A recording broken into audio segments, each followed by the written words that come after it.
Welcome all. We are going to see the next part of this lesson. We have already started lesson number 14, that is the fun with magnets. So we have already completed what is meant by magnetism. We have seen how the magnet was discovered, what are the actual names for magnet. So now we are going to study about the characteristics of magnet. So basically magnet has two poles. One is north pole and another one is south pole. Earlier by what we can say by the uses itself, it was clear to us that magnets get settled in north and south direction, and that's why it was being used, or it is being used in the mariner's compass. So magnet helps us to determine the direction. So the first characteristic of magnet is what? The magnet always settles in north and south direction. Other than that, magnet doesn't settle in any other direction. It only settles in north and south direction.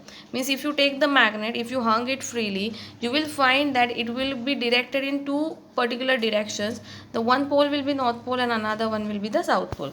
One end of that magnet is said to be as north pole and another end is said to be as south pole. It is been indicated as N and south pole is indicated by S.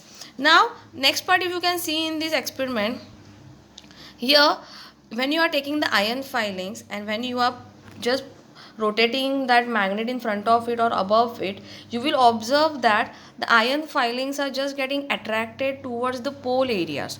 So by this what you can infer, that the magnetism, the power of magnetism is concentrated or it is high near the poles.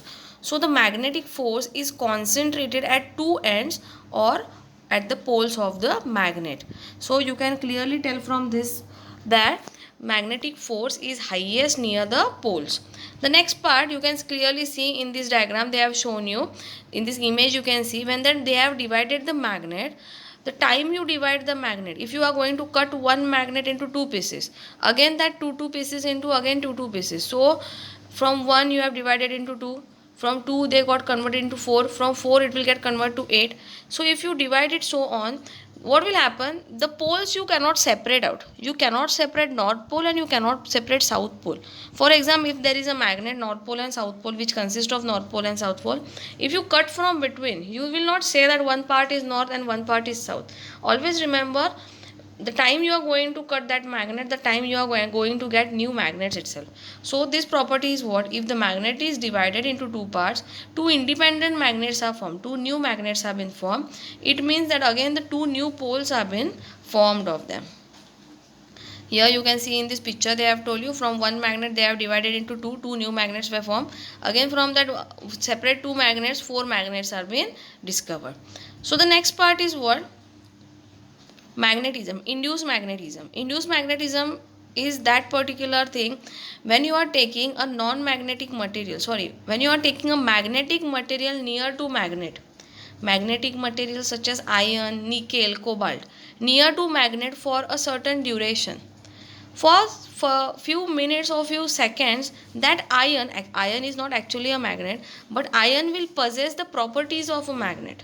So you can clearly see in this diagram or in this picture that bar magnet is been hold upside down, some of the copper plate is been taken near to it, and you can see that that copper plate is just pulling or it is just taking that iron filings near to it, so that iron filings got attracted to that copper filling. But in the second diagram, when that magnet it was being taken away from that copper plate, you can find that the copper filing, that iron filings have fallen down. So what actually you can infer from this, magnetic materials acquires magnetism when it is placed near the magnet. So magnetic materials such as iron, nickel, cobalt, when you are taking near to magnet, it acquires magnetism for a certain duration, and that magnetism is said to be as induced magnetism. Always remember one thing, when north and north pole come together, you can see in this first picture that north and north pole are together, that's why that two magnets are going far away from each other. In second picture you can see north pole south pole and south pole are near to each other, that's why they are going far away. But in the third picture you can see that when north and south pole are coming together, they have been attracted. So what you can infer from this, you can tell that there is a repulsion between the poles of the magnet, like poles of magnet. Repulsion means what? They are going far away, and there is attraction between the opposite poles.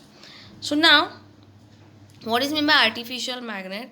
You can prepare this artificial magnet by the given process. Take a needle or a nail, place it in a steady on table. Keep on rubbing the magnet over it one end to another. Just go on rubbing it from one end to another. Do this 7 to 8 times. You can see that particular nail is just picking up the thing which is made up of iron. So this is also said to be as induced magnetism. You can make this artificial magnet for a short period of time. Now is the electromagnet. Electromagnet is the magnet which is based, or which is doing, or which is performing the functions with the help of electricity. So your apparatus required are an iron nail of about 10 centimeter length, 1 meter long insulated copper wire, a battery cells, pins or other magnetic objects. You can clearly find out that how they have did the connection.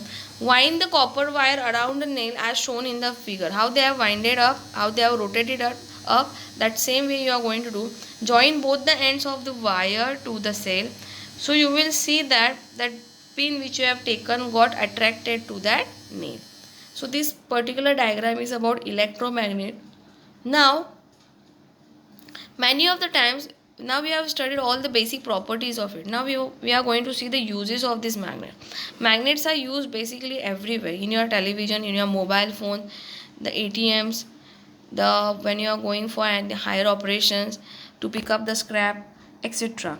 So during the above activity, we saw that the pins stick to the nail. Now stop the electric current and see what happens. So magnetism which is produced with the help of the nail, and which is also produced with the help of electric current, is said to be as electromagnet. And this property is this electricity is little temporary, like this magnetism is little temporary. When electricity is on, that time only you can find it, but when you are going to switch off the electricity, or when you are going to switch off that button, you cannot find that magnetism. Now electromagnetism is, you can see that properties everywhere, in your doorbell, or sorry, in your bell also, in school bells also you can find this property. For example, it is used in the instruments such as doorbell or the crane.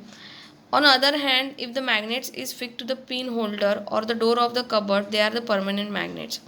Permanent magnets are made from the mixture called nickel, cobalt and iron, which are magnetic materials.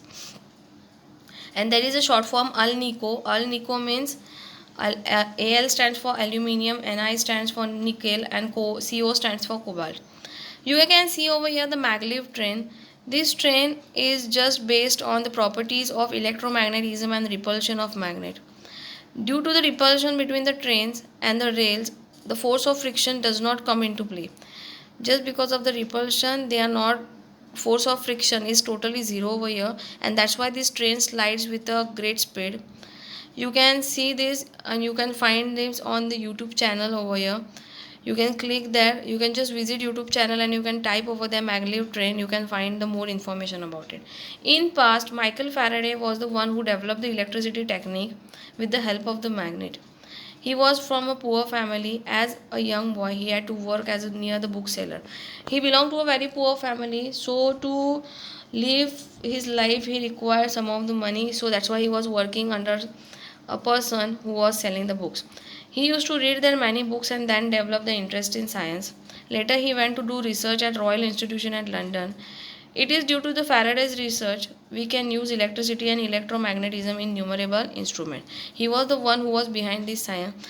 I hope you have understood this. Now you should be knowing that the ATM strip or the ATM which you are using, there is a magnetic strip into it. When you are just inserting that ATM into that machine, that time all the information is being scanned, and then only your actual function goes on. How we are going to destroy the magnet? How magnetism is destroyed? Magnetism gets destroyed when magnet is heated, thrown, knocked about or broken into pieces. If you go on banging it, if you go on throwing it, if you hit it, then only magnetism can be destroyed. And if you want to keep the magnet safe, you can use the magnet keeper, which is made from iron, which helps to protect the poles of the magnet. I hope you have understood this lesson. The next part of the lesson we are going to see soon. Thank you.